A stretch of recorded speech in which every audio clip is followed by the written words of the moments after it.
You're listening to She's the Business podcast. Have you ever considered the part that your subconscious mind plays in every decision that you make in your business? Well, today's episode was a real eye-opener for me as well. I'm bringing you an interview with an amazing guest, and I think that you're going to find a lot of inspiration and even self-awareness from what she shares in this episode. So stay tuned. Hi, I'm your host, Jessica Osborne, and in my 23 years of business and marketing, I've built many brands to become multi-billion-dollar companies. And just in the last 10 years, I've built 2 online businesses of my own from my dining room table with 2 little babies running around at my feet. I've made it my mission to inspire you to get out of your own way and become the successful business owner who's living the lifestyle you really desire without all the hustle. This is She's the Business podcast, made by women for women. This is your weekly dose of motivation and inspiration. My incredible guest today is Dr. Hayley Kelly, who is a psychologist and founder of Therapists Rising, which is the #1 global community for entrepreneurial therapists like herself. Now, she is going to show us sort of how the shadows of our past trauma that even may not be our own, but has come through from our ancestors, is actually having a huge effect on us today, on the kind of decisions that we make, on what we might do automatically, what's really happening in the subconscious mind that's driving a lot of our behaviors. And when she tells us that the subconscious mind actually is responsible for around 90% of the decisions that we're making on a day-to-day basis, this is fairly significant because it means that it's having a major part in what we're doing every day and the type of decisions that we're making and how we're playing, how we're showing up, what sort of level we're allowing ourselves to get to in our business is a lot to do with actually what's happening back in the depths of our brain that we're potentially not even aware of. The thing is that we can become aware of it. And what Hayley shares with us in this episode, I think, is extremely valuable and powerful insights into what we can start looking for, what we can understand about ourselves, and really how we can start to help ourselves become a better version of ourselves, to level up, to ditch the fear, to be that powerful, inspiring, incredible woman that is the right version of you that you really want to be, so we can stop holding ourselves back from being that person. Now, that's a long intro, and I know that you cannot wait to hear this episode. So without further ado, I will play this episode for you. And at the end, stick around because Hayley does share how you can get in touch with her, how you can find her on all the social media platforms. Her business is Therapists Rising, and that's essentially how you can find her wherever you choose to consume your social media. So let's do it. Let's play the interview. Okay, welcome. I'm here with Dr. Hayley Kelly, who's the founder of Therapists Rising, and so excited to have you on the podcast. Thank you for joining me today, Hayley. Thank you for having me. I am equally as excited. Yes. Now, can you tell us a bit about who you serve in your business and what you do? And also, I'd love to know how you got started into it. Yes, that's a huge question, isn't it? So I think I'll start with, obviously, the most obvious question and probably the easiest question of who I serve and what I do. So in a nutshell, I'm the founder and CEO of Therapists Rising, which is on track to be the largest online global community of therapist entrepreneurs. And Wow. We are supporting them to take the road less traveled, I think is the best way to describe it. So for most of the therapists that are in our community, they've really burnt out, as you can imagine, over the last 2 years, being in the midst of the pandemic and being very much on the front line of the mental health fallout of the pandemic. Mm-hmm. But even prior to that, we are a profession of very, very burnt out individuals. We operate in a very highly regulated field where we're not allowed to do a lot of things. And there is always the fear of the boogeyman sitting in the corner and us getting in trouble if we do the wrong thing. So we're perpetually burnt out. And I think probably what will resonate a lot for the audience listening is, I think the statistics are something like 82%, and that's fairly constant regardless of whether that's in Australia, the US, the UK. About 80% of the profession are women. Mm-hmm. And we have all of the same issues that women who aren't therapists also face, in the sense that we have helpers' hearts, we are servers by nature. And it means that for most of us, we tend to put the clients in the profession before our own needs. And we come from this place of self-sacrifice. And the downside, the shadow side of that, while it's all very noble on the front end, on the shadow side of that is that we suffer the consequences, in that we end up feeling really burnt out, sometimes even feeling really resentful, and we can't show up in the way that we want to because we're bleeding energy, we're bleeding capacity, because we're not showing up in the world in a way that is sustainable for us. So Therapist Rising is basically a way to support therapists to build a business on their terms, to build a business that will help them to have the impact that they desire outside of the one-to-one therapy room, but also bring in an income that is reflective of the 8+ years of training and skills and education that we have to go through in order to get there. So that's basically, in a nutshell. That was a long nutshell. No.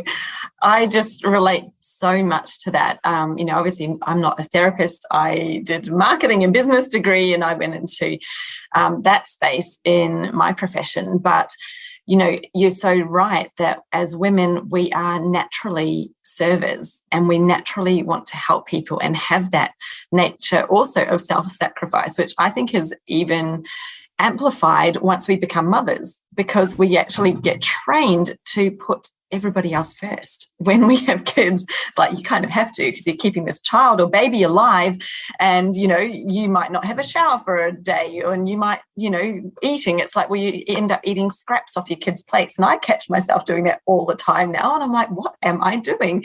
Why am I feeding myself with whatever my kids have discarded on their plates and not actually just getting myself food? Like, I'm the leader, and my husband is maybe a dual leader, but I'm the leader in the house here, and I'm treating myself like I don't even know what, like I'm the last priority, and not even giving myself the nice food. That's just an example, but I think we can catch ourselves doing that all the time. And you're so right, when you come into business, and the women that I work with as well, usually this is something that we're struggling with a lot, because we are coming from this place of serving, and we've been taught to be great employees, where you do as you're asked, you achieve those, performance metrics, and you try to overachieve them, because when you overachieve, you might get rewarded with bonuses, or you get what do you call it when you get a new job? Maybe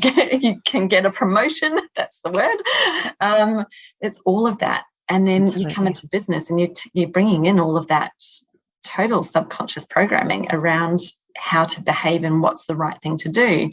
But like you said, it doesn't necessarily lead to the business dream, where we want that business where it works with our life and it supports us in the way that, yes, we're earning the amount we want to earn, and we're not sacrificing our life to be there. Because would it be the same for your clients as well, that they've gone into business because they're done with sacrificing their life for work, and they actually want something that'll work better for their lives, and yet come against that stumbling block again? Absolutely. I think you're absolutely right in saying that. And obviously this is a new era, in the sense that never before have women had the opportunities that we've had, or that we have. And even if you just think back, I think it was like the 1970s that we as women were allowed to own our own money. Like before that, we couldn't even open a bank account without having a male counterpart sign off. That was the 1970s. Yeah. So I was born in the 70s. Right. Like that's in our lifetime. Crazy. That is in some of our audience's lifetime. And to think that, now we have these opportunities, but we assume that as soon as I step into this, it's going to be easy and I'll be able to do all the things and make money and create my own schedule. But we forget that, we're coming into this as the person that we were, right? Yes. So we're bringing all of that luggage, all of that baggage, not just our own, but also the collective baggage of women and the journey of women. We're bringing all of that into our business journey. And it takes, I call it the inner versus the outer strategy. So we can work on all of the marketing, all of the time hacks, all of these things externally that we want. But if we're not working on ourselves on the inner strategy, if we're not becoming the person we need to be and shedding the parts of us that don't serve us, probably have never served us, we're not going to be able to have the business that we dream of. Yeah.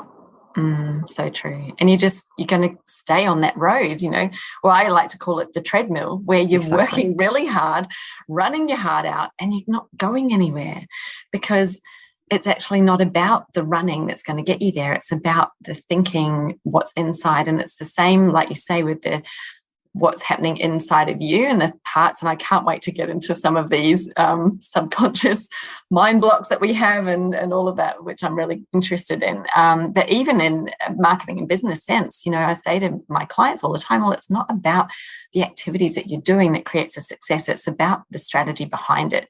And most people are jumping straight into the doing. It's like going, I'm going to make a cake and grabbing things out of a cupboard and trying to throw it all in a bowl. Maybe you don't even have the right ingredients. Maybe you're missing something. How much of everything do you put in? If you don't have that strategy first, what kind of result do you think you're going to make? You can keep on trying to bake new ones and figure it out, but it can take a really long time, and that's much easier, I'm sure, when you're dealing with things that aren't a human. So like making a cake much easier than figuring out how you're going to connect with other humans and actually have a viable business. So tell me how you got started into your business, because you also you're a therapist yourself, and you worked clearly professionally for quite some time before you started Therapist Rising. So tell me about that and about your decision to transition into your business.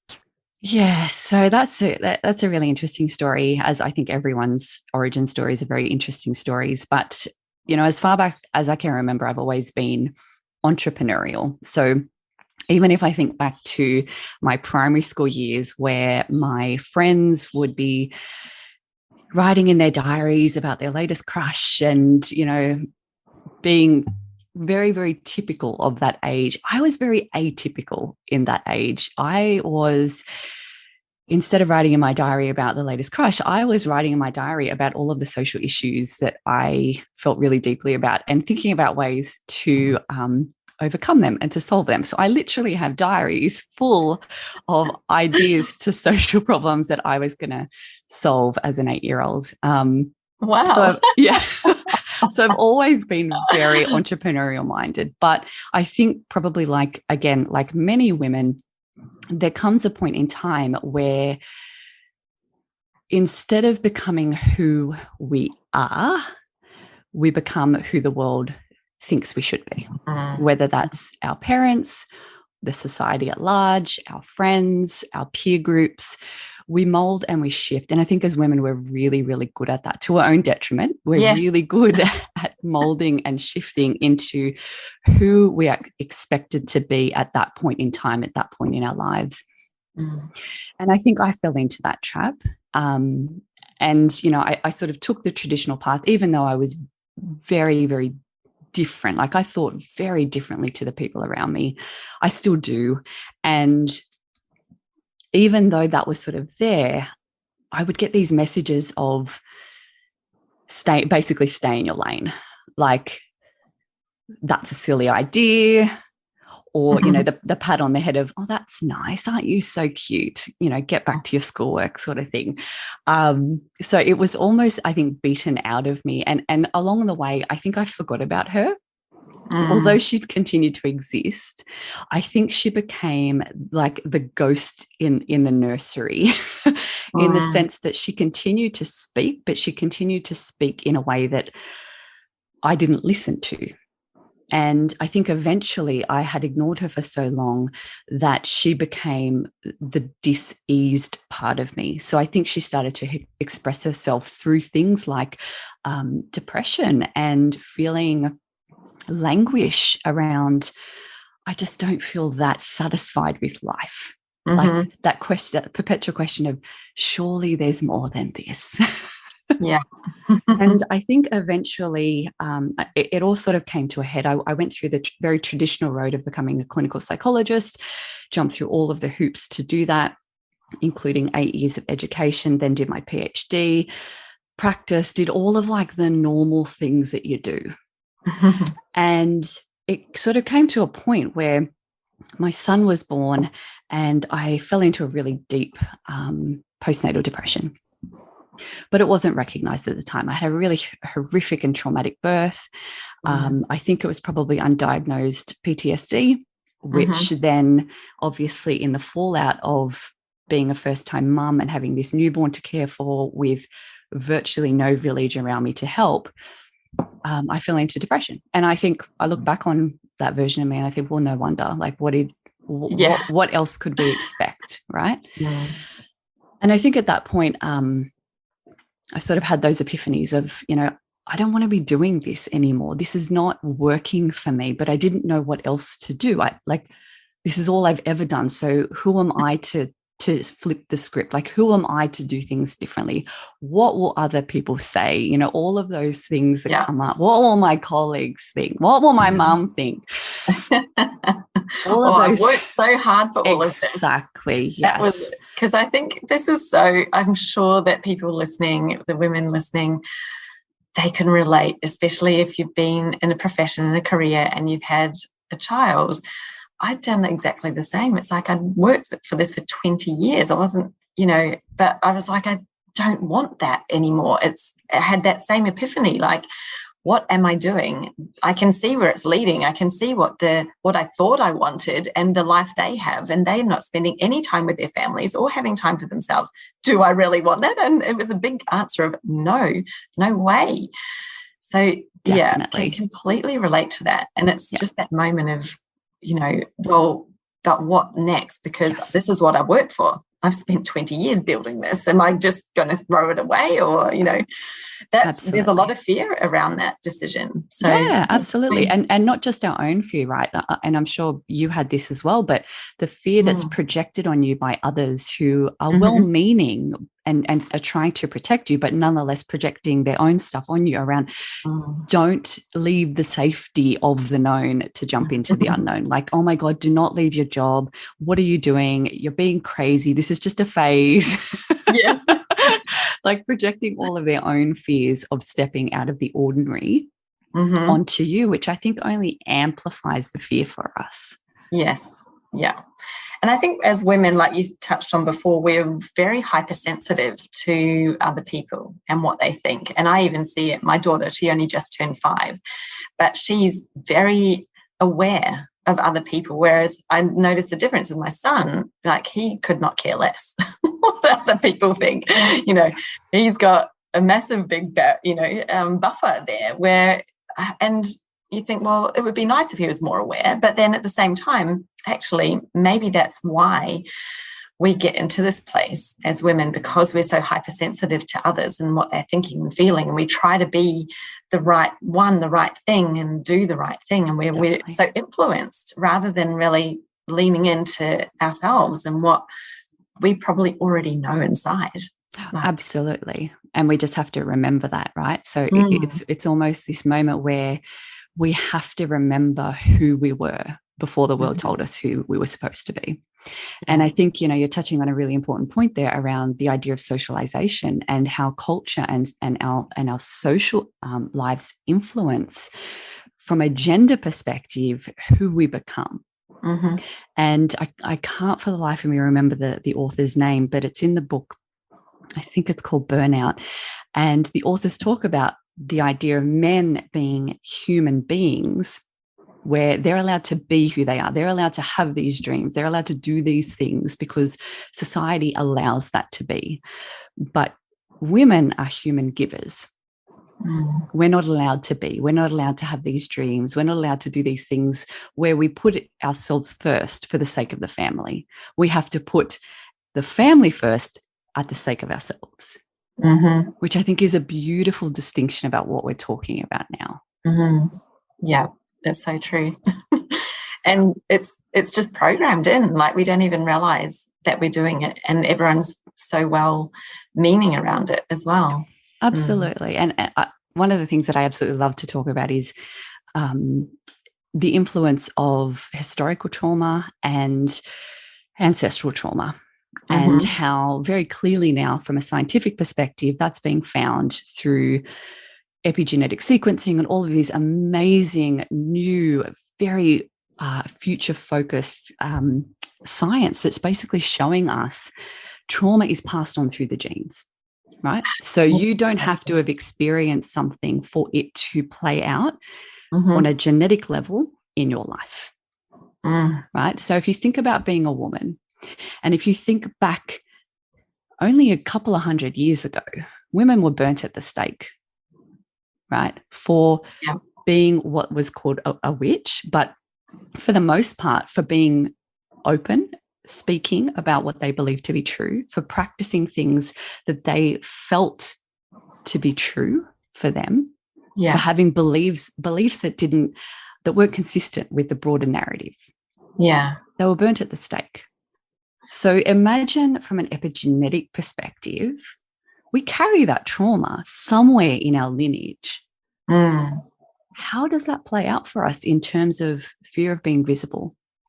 Fear of speaking our mind, fear of stepping out of line, fear of speaking up for injustice. All of this, and that's just one example, right? But that plays out for us in our business journeys as women, men as well. So we're certainly not saying that, men are these anomalies, like certainly men as well, but women have a very unique experience in life, just as men do, but we have a very, very unique experience in life that I think needs to be spoken to. Yes.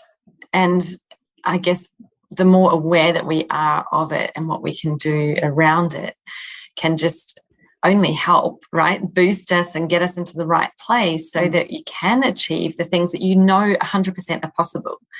It's like no one starting a business, whether you're a therapist or another type of professional, you know that you're talented, you know that you're smart, you've got the vision and you know what it could be. And then why can it be so hard to actually get there and make it happen? And I think that's probably the one thing that kills most dreams, right? Because you've got all that motivation and power and passion coming into it. And then, it's like trying to turn those wheels, which aren't even really wheels yet. Maybe it's like the very first wheel that wasn't designed very well, like pushing and pushing. And I think that's maybe it. Like often we are, and this is this whole thing around the hustle mentality and why I'm very much against it. You don't have to push something to make it happen. Look for the other way. There's always more than one way. And doing more things to try to push this wheel, that's only going to result, like you said, in burnout. And finding the other way to make the wheel work, actually looking at the wheel, maybe it's not designed very well. Maybe it's still got corners on it. Maybe that's why it's not turning. Like there's always more perspectives. And I find, that's probably the biggest thing that we can help someone with is seeing what it could be, seeing what actually is the real problem behind the scenes and not, it's not just a matter of doing. Absolutely. And to take your analogy one step further, the very real fact that the wheel was actually made for a completely different car. And we're talking about men, right? So this the hashtag hustle mentality that is so pervasive in entrepreneurship and business ownership, it comes off the back of this sort of really masculine view of the world where you just have to keep doing in order to get where you want to go. We have this really strained relationship with this aspect of doing, where we've got this preconceived notion, if we do enough, we will have the thing. So I've just got to keep doing and doing and doing. Men are much better at that than we are. Much, much better. And for women, what it does is it blows out our nervous system. And not just the fact that we aren't necessarily quote unquote as good. That is not the case. We are just very differently wired. And then add on top of that the complexities of just being a woman day to day. So the fact that we are more likely to share the majority of household chores and caretaking responsibilities and mental and emotional load for the family. You're not just now talking about this doing wheel in business. You're now talking about, oh my God, I've got this wheel and I've got all of this luggage that I'm also trying to carry along with me. And hello, recipe for disaster. Yeah, incredible. So tell me about, the subconscious mind and how that's influencing the decisions that we might be making in our business. Yeah, so there's this lovely, I think there's this, and I'm not going to get into the philosophical sort of and historical aspects of it, but it goes all the way back to Cartesian dualism, which is this idea that the mind and the body are two separate entities. And what rose out of that was this idea that the mind is basically everything, and the body is just this thing that carries the mind along, right? And the mind being what we know of the mind is just the part of us that is visible. So the thinking part of the mind, right? So most people would know the thinking part of the mind, which is that sort of internal chatter that we always have, that's always very present. Some people don't have that internal chatter, but for most people they do. When in actual fact, there is a subconscious part of our mind, which makes up, I think the statistics, and it's very hard to obviously test this scientifically, but I think the statistics say our subconscious mind is let me just get this right. Our subconscious mind is responsible for 90% of the things that we do in day-to-day life. Wow. Yeah. So it's pretty much running the show, but we are just completely in denial about that fact. And our subconscious mind is made up of all of the things that we have both experienced directly, but also experienced indirectly. So through epigenetics, through our grandmother's experiences through the war, all of these things become part of our subconscious mind. And the subconscious mind is basically the one for most people that's driving the car, making the decisions. So all of the things that you do day to day, you don't really think about, right? So I can imagine even when you got up this morning and you went through your morning routine with the kids and getting them off to school and doing all of those things, there probably wasn't a whole great deal of thinking as much as it was repetition, right? I'm in the habit now. That is all sitting in our subconscious mind. And our subconscious mind holds these things to be true of us and of life and of the world around us. For most of us, there are helpful beliefs that sit in our subconscious and there are unhelpful beliefs that sit in our subconscious. And when you think about the unhelpful beliefs, so things like, I am not worthy of success, it is dangerous to be seen, I am unlovable, I am a failure. These are the types of beliefs that we have at the core that we're not really thinking about, but drive our decision-making in our day-to-day life. So when you think about, so for example, one of my subconscious beliefs that I've done a lot of work over in my life is that I'm a failure. And sort of in that mix is the I'm not good enough story. Right. And so I have spent pretty much my whole life fighting against the truth of that. So it's almost like I've spent my whole life trying to prove that that thing is not true. So I became a high achiever. Yeah. I became the girl who got the highest grades. I became the girl who got ducks. I went through uni and I topped pretty much every class. I then went on to do a PhD, even though that was not a necessary step in my career. It's just sort of like, yep, that's the next thing I'm going to achieve. All to prove the point that I was good enough. right? To prove my worth, because in my subconscious, there is this fear that I'm not. And did it make you feel like you're good enough? Never. No. Never. There was never a moment where I reached that pinnacle, right? There was never a task that I completed or a grade that I achieved that proved that I was good enough, or more to the fact that disproved that I wasn't good enough, right? All it did was kill me. Yeah. And it's so funny, isn't it? Because you think I have this same belief that I didn't really realize that I had, and it's only just kind of come to light recently that I'm the same. I think that's why I have such high expectations, and I drive myself. I'm a high achiever in that way. I didn't do the PhD or anything like that, but in other ways, I've always just had high expectations, and yes, I'm going to do that.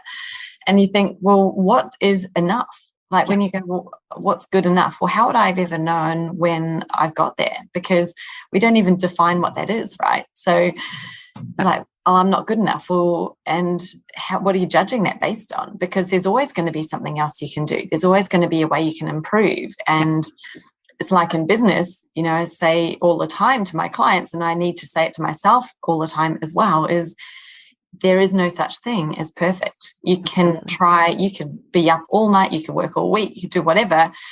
You can always do better. So we've kind of got to like go into that flow and actually accept that and go with it instead of fighting it. Be like, I know that I can always do better, and I'm going to take some lessons and learnings from what I'm doing, and next time try to apply it and try to see if I can do it better. But not to be so down on myself and critical and, the nasty voice in your head telling you that it's not good enough right now, because when would it be good enough? Like, when would you even get to that imaginary place? Exactly. And the answer is never. It's a perpetual finding or trying to find that point, which you never find because it doesn't exist, right? Because the belief itself is faulty, because you were always enough. It's just that something happened somewhere in your history or someone else's history that was passed on that told you that you weren't. Yeah. Right? So you're trying to find proof of something that doesn't even exist, because you were always enough. And for some women, while that shows up for us as high achievement and perfectionism, for other women, it results in paralysis. Right? So they have this fear of doing it wrong, of failing, of not being good enough. And instead of then trying to prove that thing wrong, they believe it so much and fear that it's going to happen that they just don't even try. Right? They're convinced that, well, if I try, it's going to turn out badly, so I might as well not try at all. And they're the people who end up in those mediocre lives at, the age of 85, looking back going, I wish I had tried. I wish I had done something differently. I wish I had followed that dream. I wish I'd spent more time with my kids. I wish I'd got out of my 9-to-5 and followed my passion for crocheting. That's what that ends up being. And it's really sad when you think about it on both ends, that the people like us who burn out their nervous systems doing and trying to prove, and also for the people who sit there in complete paralysis because they're too scared to even try in case it proves to be true. Yeah. And that's just so raw and real. Like, I can see my son actually is the other type. He's so afraid to try anything because he thinks he'll fail. And so he doesn't even attempt to do it. And I find that super frustrating because I think I'm the opposite. I'm the one that will try. But I expect it to be able to do it amazingly the first time. And to be perfect. And then I get disappointed when I can't.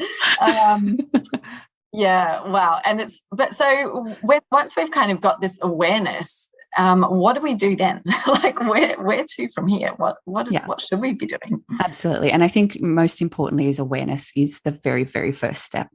And if we're not willing to go inward and reflect on the things that are going to play out on a very real and obvious way on our journey into entrepreneurship and business ownership, then we're going to get nowhere really quickly. Like, we are going to self-sabotage at every opportunity. So awareness and becoming aware of these subconscious drivers and motivators are like, that's the bee's knees right there. We need to have awareness in order to fix it, in order to heal it.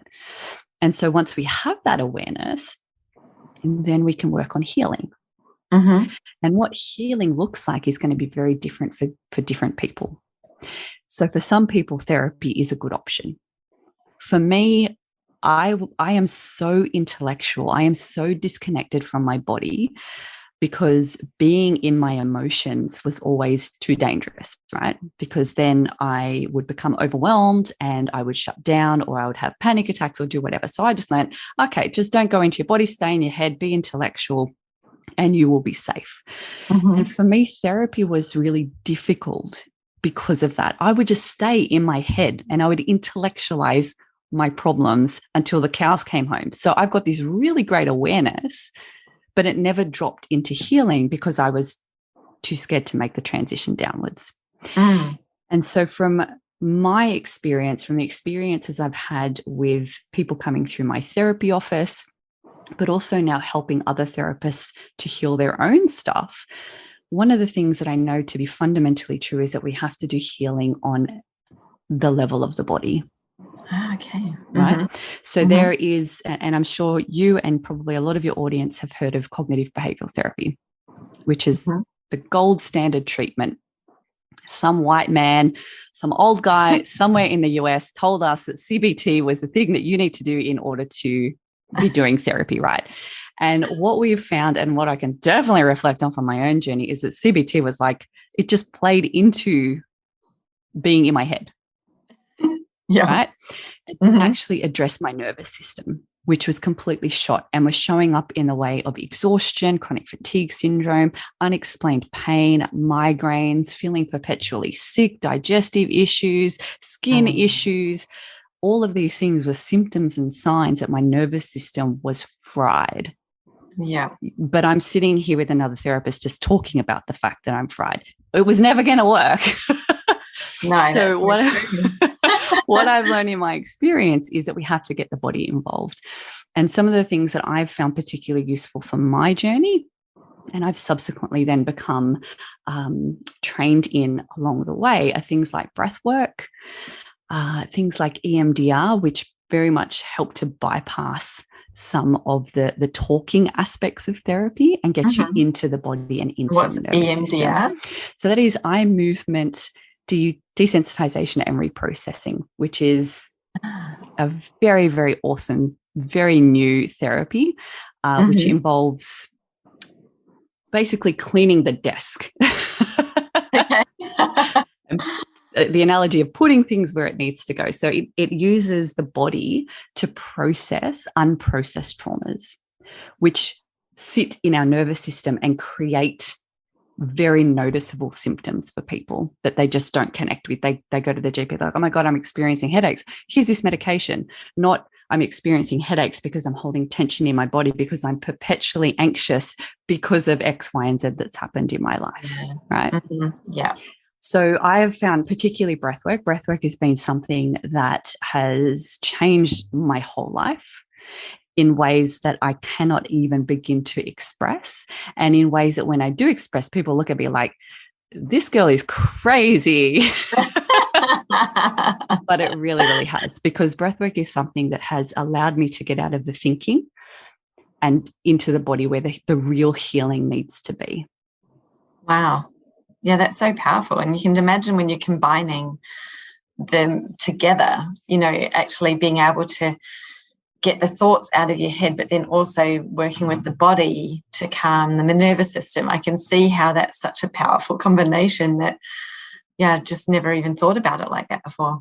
Definitely. And I think it's important to know. And the reason I think why CBT is limited is that CBT base itself on the premise that your thoughts create your feelings and create your actions or behaviors. So that's the underlying premise of CBT. And what research is now actually showing is that thoughts do not come first, they come second. The body responds, the nervous system responds, and the mind chimes in after the fact to interpret what's happening. So it makes up a story about, I'm feeling anxious because Joe just said that my content wasn't great, right? And we get stuck at the level of trying to change the thought, when in actual fact, the nervous system is the thing that responds first, and then the mind follows. So interesting. I was just trying to remember, there was something that happened a week or two ago, and I'm trying to think what it was, but I realized that it was a reaction to trauma. Like I got really nervous and uptight and felt I was shaking, and nothing had actually happened. Yeah. And I realized, because I've heard a little bit about it, I kind of went, oh, that's actually just my body responding to something that it's remembered from previously. Yes. And I'm getting this crazy reaction right now, even though I'm not in danger, there's nothing happening, but it's triggered me, that memory. And so that's what you're talking about, isn't it? Like the body can respond before the mind then comes in to try to make sense of it. Correct. And then our mind chimes in with like, oh, that I must be feeling like that because of this thing that just happened in front of me, which is actually completely not true. It's usually something that happened to you, usually during our childhood, if not some other pivotal moment in time, that we're now feeling the exact same things. Our mind is just not comprehending that it's historical and not right now. Yeah. Yeah. And I think that's what you're describing. Yes. Oh, incredible. That's so amazing. So when we're, how is this showing up, I guess, in a business sense? What are people doing, or what might they be experiencing or not realizing that's going on for them?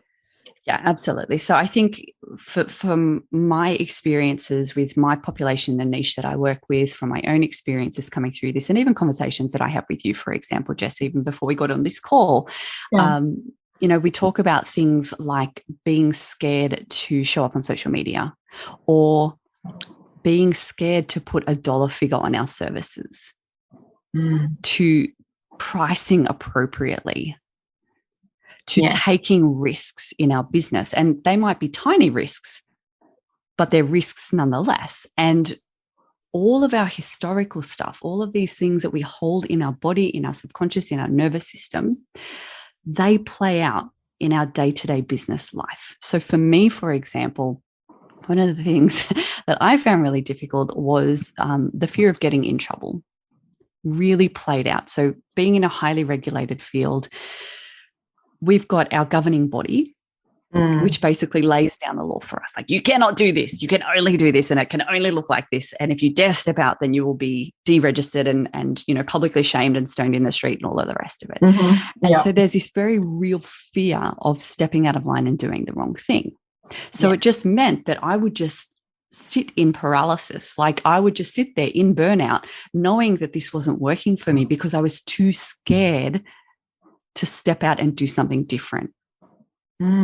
Yeah, that's a very real fear. I've had clients who are therapists in different fields, like occupational therapy, all sorts in that medical space. And everybody has that same fear. Like, the board has put the absolute fear of condemnation into everybody. And they're so afraid to step outside of it. Physiotherapists, everyone, that they just are petrified of what might happen. And it's really hard to work through sometimes because it's not even necessarily logical. And they're too scared to try to see, well, what is the other side of this? Or what could I do that's, not against the rule, but is working with it, but still be able to do it. And they're even afraid to do something they think could be perceived that way, even though it's not. Absolutely. And let me tell you, Jess, everyone has their own version of their board, right? So when I talk about our governing body, our board, you talk about physios having their board, which we're all the same, but we all, regardless of what profession we're sitting in, we all have our own boogeyman. Yeah. right? So this fear that people are going to judge me or tell me I'm doing the wrong thing or call me selfish or greedy or whatever it is. Everyone has their own board, that they are scared that if I step out and do something different, people are going to judge me. Yes. Yeah. So you would have a board. Yes. It's not going to be the same as my board, but you're going to have a board. That's so true. We all have our internal board, don't we? And I think that when you get onto social media, it can just fuel the fire. Definitely. And, if I share a little bit about what we were talking about before we got on to this interview, it's the whole thing, especially, and women listening, we will relate. Women don't like to talk about money, and we don't like to talk about money in business, even though business, money is the thing that makes your business run. Like a business with no money isn't a business, it's a hobby. So money is essential. It's like the essential ingredient that is going in. And the funny thing is that if your business makes more money, you actually make more impact, which is usually why we've got into business in the first place, is that we're doing it because we want to make more impact. We want to help others. We want to help our own family. We want to help other people have more success in their lives. There's a lot that we're coming from a place of serving, and to serve, we actually need the money coming in to do that. And I remember one day when, I realized that by me earning more, I was actually helping so many more people because I was hiring extra people to help me in my business. I was buying more things. The money is flowing in, but it's flowing out as well. And so that wasn't a bad thing. I wasn't greedy or wrong to be earning more. It was actually helping more people, that aren't even my clients. It's helping more people indirectly and directly.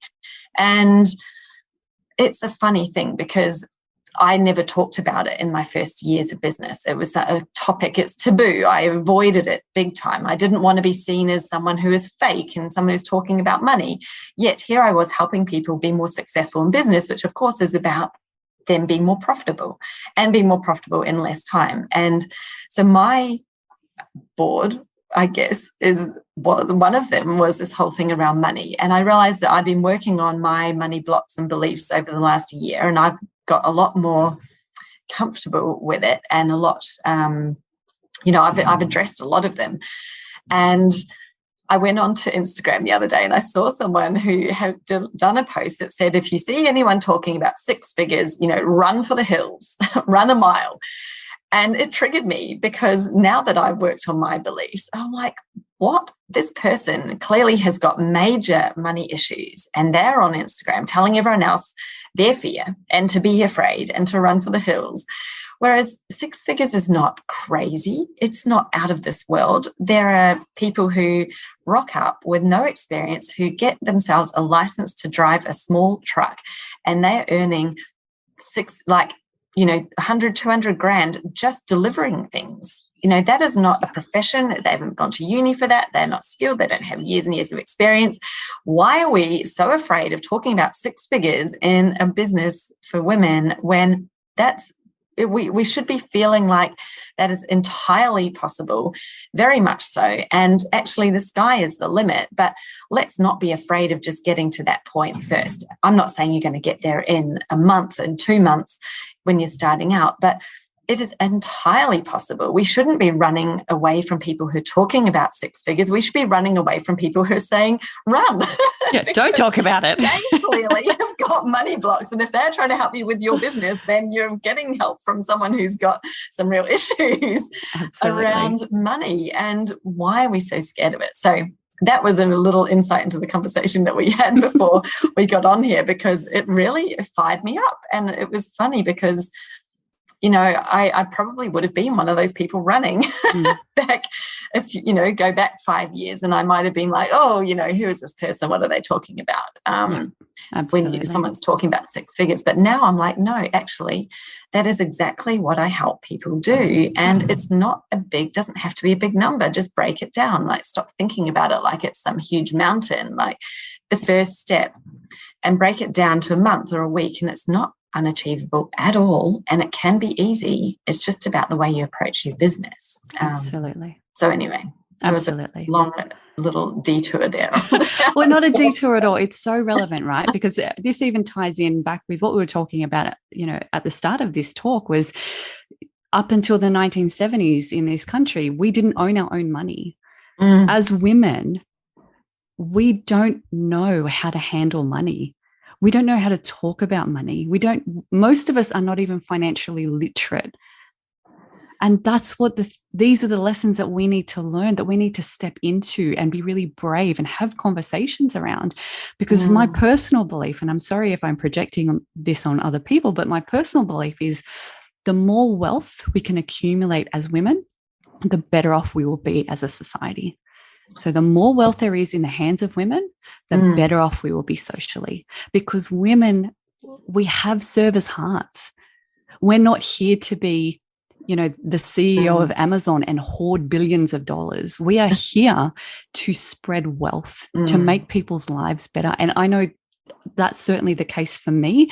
It's certainly the case for most of the people I work with. Yeah. They want to make other people's lives better.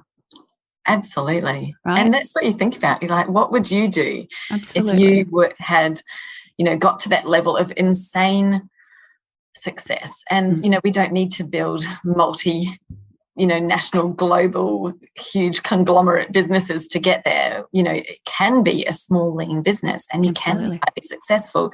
Think about once you have enough for what you need, once you have your buffer, that your family is safe and secure, your business will be already at the place where you're already helping many, many people, either through they being your supplier, your staff, people you're buying things from, your own clients. You're already helping that. And when you've got that extra buffer, think about what it is that you might be doing with it. And, I know what my thing is, because when I was, a little bit younger, I traveled through Africa on my way home from London, and we spent months there, and it blew my mind just, how happy these people were who literally were, cooking dinner with bones and making, a broth, and that was their food, and they had nothing. They were so happy. But it also tore at my heart, just that there in the societies where there is less, that girls and women are so, they have so much less opportunity, and they're often thrown into places where they're not getting the education. They, are getting married at a very young age still. There's so much of that happening. And so I'm very passionate about that. Yes. And that would be what I want to spend my money on. I want to help those women to have a better life. Yeah, absolutely. And look at how much passion comes out when you connect with some of those really core whys. And I encourage everyone that I work with and everyone that's listening to connect with the why that gets you deeply emotional, that spurs you on. Because for me, the relationship that I had with money changed the moment I started to realize the more money I make, the more money I can contribute back to the causes that are really close to my heart. And so at one point in time, I've always dedicated a percentage of my income to a charity that's really close to my heart, which is Annie Cannon's.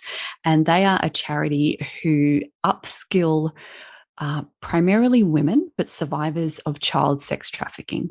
And they upskill them with basically these incredible certificates in coding and, tech-based skills so that they can go out and support themselves and basically live a life that they didn't have the privilege of having because of the trauma that they endured. At one point in time, when I was charging piddly amounts of money for my services and contributing 10% of my income, which was probably like $20, right?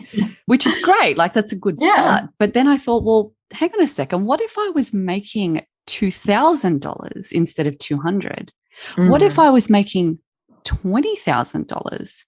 What if I was making $2 million and being able to contribute back 10% of that income to these charities that are really close to my heart? But not only that, the more income that I have coming in, in order to run my business means the more buffer that I have to create positions, scholarship positions for people who would otherwise not be able to access my services. So I have scholarships dedicated for BIPOC women who, for the most part, aren't going to be able to afford my services because they are socially disadvantaged.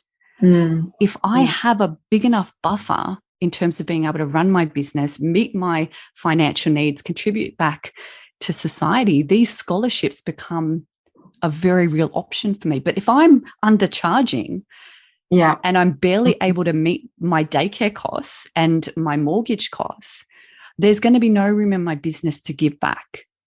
Yes. So I think we really need to change our mentality around what it means to generate wealth and to generate an income as a woman, and start thinking about it less as greedy and more as, what am I going to do with this income that's going to change the world? Yeah, exactly. Because I think that's it. And it's like switching even that thought of, well, I just want to make enough to cover this cost, or I just want to contribute a bit to the household. Well, what if you were able to contribute the bigger share? You know, why put a limit on what your potential is? Why do we think that we are the lesser earner? And it, like when you have a business, you actually have unlimited potential. Absolutely. Your only limit is you. Yes. The only limit is what you're deciding to price your services at. No one else is telling you what you should price at. The market doesn't tell you what you should price at. If you think that that's happening, that's because you're in a tunnel vision and you're looking at and looking for everyone else to tell you what to charge, which means you're trying to drive your business from the back seat. You're not sitting in the driver's seat, driving your business from where you are, where you know what you could be doing and what it is. And I'm not talking about, you know, charging people something astronomical that's not worth it. It's actually, no, you create something that's worth it. But just when we break that down, what does that even mean? Like you said, imagine that your goal is, you know, even if you wanted to have a $10,000 client, you thought, well, if I have two of those, I'm making $20,000 a month. That's pretty good. That's healthy, right? Really good. Well, that's a lot easier to find two people than it is to try to find 100 clients at $200 for something. So it's, and when you look at every single niche, every business out there, there are people who are making a lot and there's people who are not making a lot. And it's not because they're charging the same. They've got totally different strategies. You know, you could hire a copywriter to help you with something and, you know, maybe they'll charge you $100, $200. And that for that same page, if you're like, I need a sales page written, you could also pay a top copywriter $5,000, maybe even more for a page. So it's not that the market has said a sales page is worth $100. No, it's because you're choosing to charge $100 for your time and effort to create it. So what are you really valuing your skills at?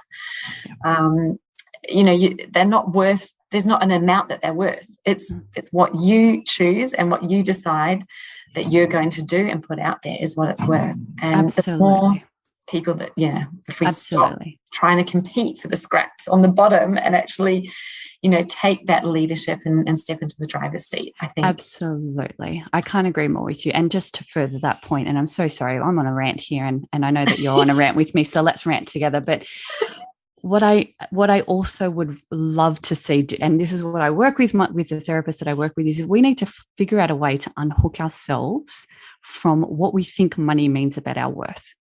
Right. So we see all of these posts and have these conversations around charge your worth. What?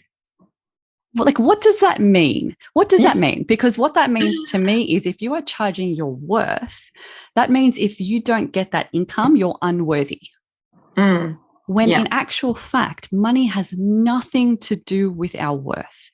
And if it did, it would mean that those poor homeless people sitting out on the street are worthless compared to a CEO making millions, which we know is complete BS. Because as human beings, we are worthy no matter what our income is, right? And so what I mean when I say we need to detach our income from our worth is see that we are worthy regardless of what we are earning. and that the price tag that we put on our work, or the investment that we're asking for people when they come into our world to work with us, is reflective of our skills, our experience, our education, and the transformational results that we are helping them to achieve. It's got nothing to do with my worth as a human being, because that is irrelevant to this conversation. Completely. It is immutable. You are always worthy. And that's the whole thing. And like, price is just part of your marketing strategy.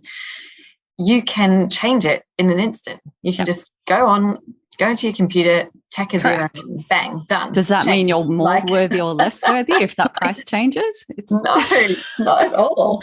And it's like, there's so many factors that come into it. Like we've already said, I mean, there's so many different ways. If you want to earn $10,000 a month or $20,000 a month, well, you could have 2 high ticket clients. You could make it with 1 client. You could say, well, I'm going to sell a service that's worth $20,000, or I could make life really hard for myself and sell something that's worth $200, and I've got to find 100 people to buy that. Like, how much more effort and energy is going into that than if you create something that's worth that higher value? And this, we're talking at that kind of higher level view. And I know that there will be people sitting there going, oh, but that doesn't work in my case, or but that doesn't work there. I know that there are differences, and that's why there is no one cookie cutter mold for any business. There's no one right price or wrong price. There is, though, different ways that you can price your services. And that's actually, I think, the message that I'd love for you to take home today is, what is external and out there and what other people are doing in the market is not the boundaries of what you can do. Absolutely. You can do it your way. You can do it differently. It doesn't matter if no one else is doing it. Who says that you can't be the first? And who says that what they're doing is the only one right way? Because there isn't. There's always more than one way. And it's actually about stepping back and starting from a bigger picture view. And that's exactly, this is like the work that I help so many people do. And it's amazing when you see the results. And I was thinking, it was making me smile when you were saying that, because I've got a client who is a copywriter, and she had been in a copywriters group where she said they're always discussing pricing. They are literally crowdsourcing their price, asking other copywriters, what should I charge for this? Is this going to be too much or not? And I'm like, please do not go into that group and do that, because all you are doing is getting other people's money limitations projected back onto you, telling you what you can charge for your work. Only you can decide that. Only you can decide what is the right amount to you, and you'll know what's right because it will feel good. You won't be resentful that you're not charging enough, that you're working too hard, too many hours for what you're getting. You also won't be petrified of doing a good enough job because maybe you've priced it higher than what maybe you're really energetically aligned to. But I guarantee most people out there are charging lower than what the right price for them is. Yep. And that is because as women, we're out there crowdsourcing. We're asking everybody else. We're looking at others going, well, I can't be more than what they're doing, or that's what they said, and that's what I've then got to do. Like, we really need to stop that, because no one else can tell you what is the right price for you. Only you can. Absolutely. And I'm just happy to say that she messaged me yesterday saying, after I said to her, you've got to price that proposal at what is the right price for you. And she did it. The client said yes. No discussion, no negotiation, no mediation. And she is there just like, oh my God, I can't believe it, But this is the thing, is like, while you don't believe in yourself and you're out there asking other people, you're not actually stepping into your power, into the shoes of the business owner. You're just going to keep yourself in that place where you're creating a new job for yourself as a freelancer, working for multiple bosses, and that's not going to get you to the place, like you said, Hayley, where you can have impact outside of your own life, where you can be, really doing the things that are going to make you light up and feel amazing. What are you leaving behind? What's your legacy? What are you doing this for? We've all got micro and macro, I think. We've all got the immediate needs, our own needs and our own families, but everybody has bigger visions and things that we want to support. And why not do that? Why not get ourselves to a place where we can? Absolutely. And stop thinking that it means something about our greed or our worthiness as a human being, because it doesn't. No. That's just a bullshit story. And it's like, even if you say, you see something like charge your worth, like, instead of thinking that it means that there's a dollar value attached to your worth, charge what you know your stuff is worth. Absolutely. It's irrelevant of anyone else, right? Yes. Whatever you are worth, that is what you charge. Yes. Whatever you feel that your thing, what you're offering, the value that you're bringing in this particular way, and it's not the sum of all your worth, it is just what this is worth from you. Absolutely. The exchange, that's what you charge, right? Definitely. And so that's why no one else can tell you what it is. That's why it's up to you. Yes, absolutely. I could not agree more. I think if we can shout that from the rooftops and as many women can get on board the train as possible, I think the world will be a very different place. Yeah, absolutely. So have you got any final thoughts that you'd love to leave us with today? We've had a really great discussion. I hope that if you're listening along that you've been enjoying it as much as we have. We've been having Definitely. a great time. So, I guess you're working with therapists and who've come into business finding it hard. They're like, how do I get my practice to a place where, this is what I want to be doing. I don't want to go back to the job where I'm working for somebody else. I guess what would be your final message to them that you want to leave them with? I think for anyone listening to this, regardless of whether you're in my niche or not, the imparting message that I would love you to hear is that the biggest driver of your decision making should be your intuition. And like you were saying, Jess, what feels good to you and what's consistent with your values? Those are the things that we should be placing as high as we can on the decision-making scale. Like if I'm going to charge X amount, or if I'm going to create this program, or if I want to do this thing, or do I want to take on this client? We have the voice of intuition that is always speaking to us. For most of us, like I said in my story earlier, for most of us, we've drowned her out. We're like, shut up, I don't want to listen to you. I have to do what they tell me to do. Yeah, I'll figure this out logically. Exactly, based on what everyone else is doing. That is the completely wrong place to be coming from this.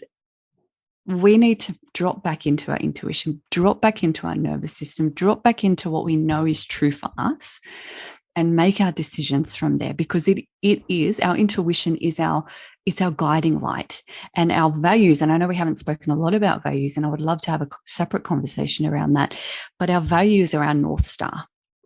So if we are using our intuition to guide us constantly towards our North Star, whatever that value is for you or values are for you, you can never then regret your decisions, because they're always coming from a place of truth for you in that moment.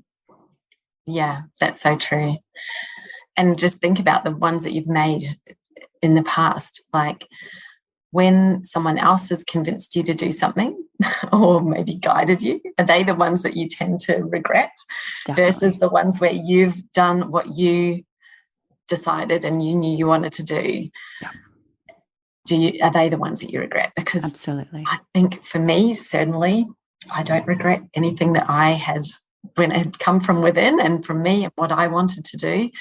I have never regret any one of those decisions. Yeah, absolutely. And I think, as a closing statement, we have to know that the biggest source of regret is usually the things that we haven't done, not the things that we did end up doing. Yes. So you're better off to lean into the intuition, figure out what drives and motivates you, find out how your intuition speaks to you, and then do the thing. Yeah. Do the damn thing. Yes. Because what's the worst that could happen? Exactly. And I think sometimes the what if, we'll always find a reason not to do it if we look hard enough. But I And that can sometimes stop you and derail you. But often when you look at it and take a step back, that one thing, that one little what if, yes, there could be something bad that happens, but what is the probability of that versus the likelihood of all of these other reasons why to do it? Absolutely. And usually we blow out of proportion that one negative thing to be like, oh my God, okay, I've thought of something, a reason not to, therefore I can't. Whereas it's like the likelihood can be microscopic. Absolutely. And that's the thing that we just need to go, well, hang on, okay, you've got that one thing. I'm not saying don't have it, but what is the real whole 100% looking at all of the different potential what ifs? What is that one little thing, the likelihood of that one?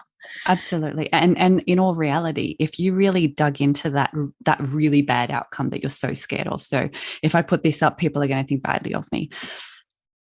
The next part of that is, okay, so what if that happens?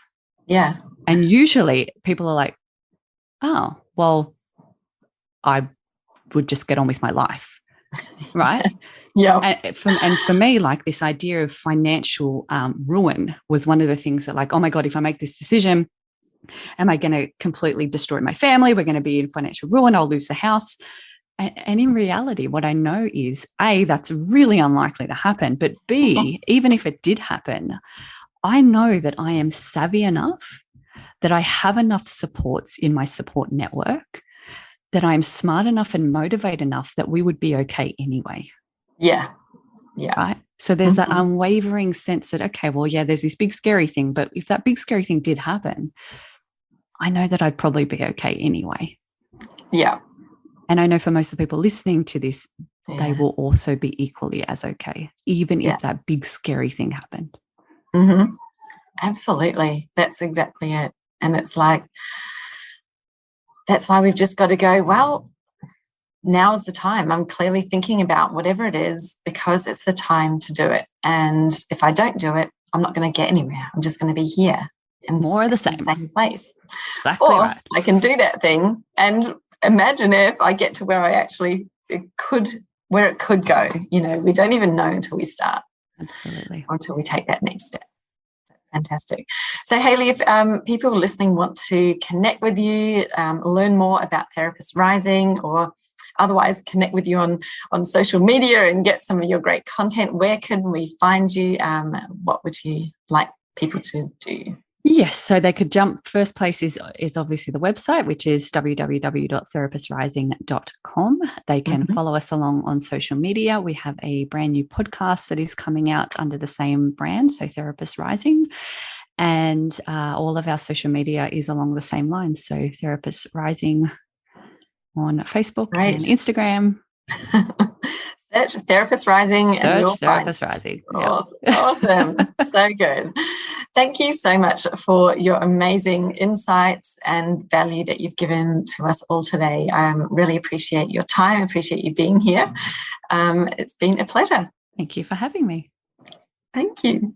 Do you know what the number one challenge reported by the women joining my Facebook community, My Tribe, said that they were struggling with their marketing in 2021, and in fact, even in 2020 as well? And that was exactly how they should reach their ideal client. How do they even get in front of them in order to build their audience in the first place?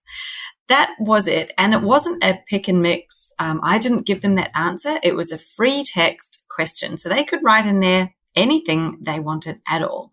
And the number of times that I saw somebody say, how to create awareness, how to get in front of my ideal client and build my audience.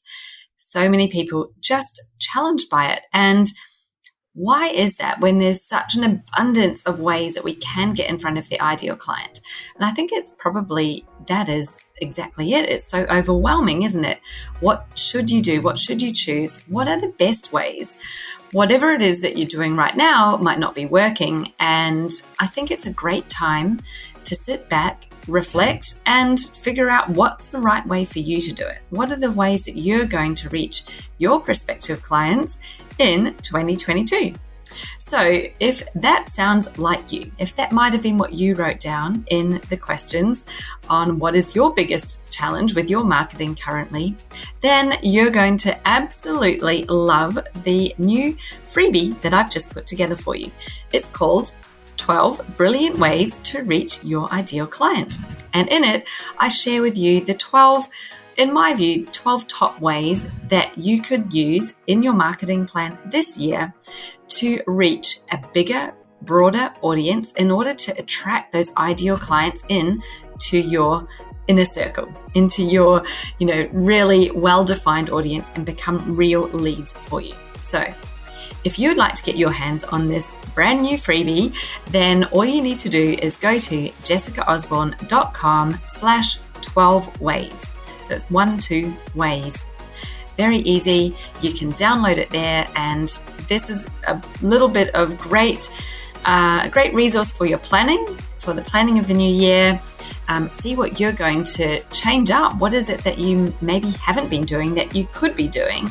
And what are those things that you've been doing and they're not very effective, and maybe you're going to drop them out of your plan this year? So please head over, grab the freebie. If you want the link, that it's in the show notes, and let's get you moving on up, having more success with your marketing in 2022.